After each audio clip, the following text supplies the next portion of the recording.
Hello sa ating mga kababayan. Good morning. Kamusta po kayo? Welcome back sa ating channel. At kung hindi ka pa nakapag-subscribe ay please i-click mo na po yung subscribe button and bell notification button para updated ka sa mga next videos na i-upload ko. Thank you so much. And for this video ay gusto ko pang i-share sa inyo yung about sa paupahan. So, dahil sa previous video natin ay nag-share ako about sa pagbabayad ng amilyar. So, ayun nga, meron kaming isang unit na pinapaupahan at medyo matagal na rin naman ito. And then, yung mga previous borders namin, so kalimitan doon ay nag-iwan ng mga problema. So, para maiwasan natin yung mga ganong scenario at para hindi na sumakit yung ulo natin, hindi na tayo gagastos after nilang umalis. So, ayun, ang ginawa ko po is for this year 2025, so dahil bago na yung border namin sa aming unit, so naggawa ako ng kasulatan. So between the owner and the border, so dito po sa kasunduan sa pagpapaupa na ito, so nilagay ko yung mga dapat at hindi dapat gawin sa unit, ganyan. And kailan complete details, so nandyan kung sino yung magbo-board, yung tunay na pangalan, kung taga saan talaga siya, and then yung petsa, kung magkano yung babayaran every month, yung mga terms and conditions about sa pagtira sa bahay, ganyan. So, mahalaga po na magkaroon tayo ng kasunduan ng permahan bago sila lumipat para alam nila yung do's and don'ts sa iyong unit or doon sa boarding house. So, para maiwasan yung sakit ng ulo sa ating bilang owners. So, nabanggit ko nga doon sa mga nakaraang mga borders namin. So, bilang na bilang sa mga kamay yung mga talagang maayos kausap. Kasi nga, hindi na kami gumawa before ng kasulatan or kasunduan dahil nga, syempre, tiwala, ganyan. So, kaso nga, minsan sa sobrang bait natin, sa sobrang mapagbigay, sa sobrang nagko-consider tayo sa kanila. So, kalimitan, nagti-take advantage sila. So, para maiwasan na po yung sakit ng ulo bilang owners ng mga paupahan. So, etong kasunduan namin is nakapaloob dito kung kailan sila mag-start at kung magkano yung buwan ng upa, kung kailan sila dapat magbabayad ng buwan ng upa.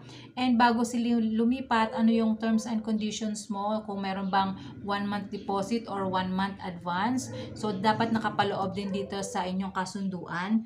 And tuwing bayaran ng kuryente at tubig, dapat hindi sila madidelay. Obligado silang magbayad dahil sila naman syempre yung gumamit, no? So, sa unit kasi namin, meron na silang sariling kontador ng tubig at kuryente. So, wala silang problema na hahati-hati sa ganito, ganyan. So, kung ano yung nakonsumo nila, yun lang yung kanilang babayaran. And meron din ako ditong nilagay na yung boarding house ay hindi dapat gamitin sa anumang mga anomalya or illegal na ganyan. So, para maiwasan din natin yung mga ganong problema.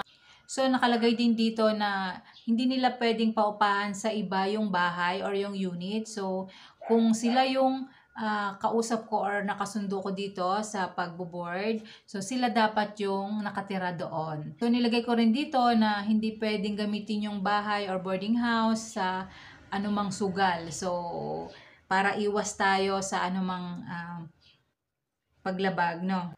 And isinama ko na rin dito na syempre responsibilidad ng border yung katahimikan, kalinisan at maging maayos yung kapaligiran habang sila ay nandun nakatira sa ating unit. And ilagay ko rin dito na if ever na meron silang kailangan gawin sa unit or sa bahay, so kailangan ipagbigay alam muna, so hindi nila pwedeng basta-basta galawin or basta maglagay ng kung anong ipapagawa nila sa unit. For example, magbubutas or kung ano mo yung ipaparenovate, ganyan. So, kailangan ipagbigay alam muna sa may-ari bago sila gumawa ng aksyon or bago sila magpagawa ng kung ano man yung gusto nila. And nilagay ko din dito na if ever na meron silang masirang gamit, for example, yung mga doorknob, your pinto, ganyan, na sila yung may kagagawan. So, syempre, cover or ang responsibilidad yon ng boarder, sila yung magpapagawa or sila yung magbabayad para dun sa danyos. And inilagay ko din po dito sa kontrata or sa kasulatan na if ever gusto na nilang umalis or lumipat, so kailangang magbigay ng at least 1 month na pasabi sa may-ari para ma-inform yung may-ari na within this day or ganitong araw, ganitong petsa ay aalis na sila para naman maging handa rin yung owner. And ayun, kinuha ko yung contact number and then hiningan ko rin sila ng photocopy ng kanilang valid ID para meron tayong katunayan kung talaga bang siya yung pumirma dito sa ating kasunduan. And then, paglipat po nila, so, ang ginawa ko ay nilagay ko din dito sa kontrata kung ilang susi yung binigay ko sa kanila. For example, yung sa main door, ilang susi, sa CR, sa kwarto, ganyan. So, para just in case na aalis na sila, meron tayong record kung ano yung mga ibinigay natin at kung ano yung estado ng ating unit or ng ating boarding house. Doon naman po sa pag-alis nila, so yung deposito, yun yung gagamitin natin na just in case na meron silang hindi mabayaran na kuryente o tubig, doon natin ikakalta sa deposito nila. So yung deposit na yon, for example 1 month deposit, so hindi nila pwedeng gamitin yon as bayad sa renta. So ibig sabihin, yung deposit money nila is ibabalik namin after nilang umalis. So for example, ngayong date sila alis, so after naming ma-check yung unit at okay at walang damage at walang natirang bills na dapat bayaran, so ibabalik natin ng buo yung deposit money nila doon sa renter or doon sa boarder. So mahalaga na meron talagang kasulatan para hindi sila basta-basta na umaalis na lang. Kasi meron kaming boarder na, ayun, basta na lang umalis kasi nag-away daw silang mag-asawa. So, personal problem naman nila yun. Pero ang sa akin lang naman, dapat nagpasabi man lang na hindi na lang basta iniwan yung unit na, iniwan lang din yung susi doon. Tapos, hinakot na pala yung mga gamit. So, dapat din pala bilang owner, so, paminsan-minsan, binibisita natin sila, binibisita yung unit at pati yung nakatira doon. So sa mga followers natin na nakasubaybay, so alam nyo naman po na dati akong OFW.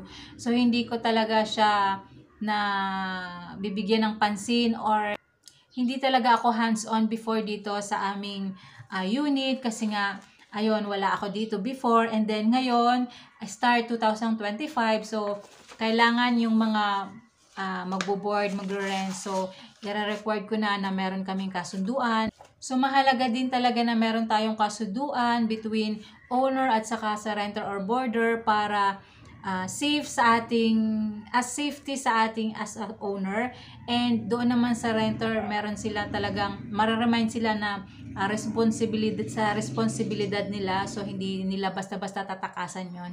So, ayun, para sa mga kababayan ko na meron din kayong unit na ganitong uri ng business. So, kung gusto nyo pong magkaroon ng copy nito, so pwede ko pong i-share sa inyo as PDF file.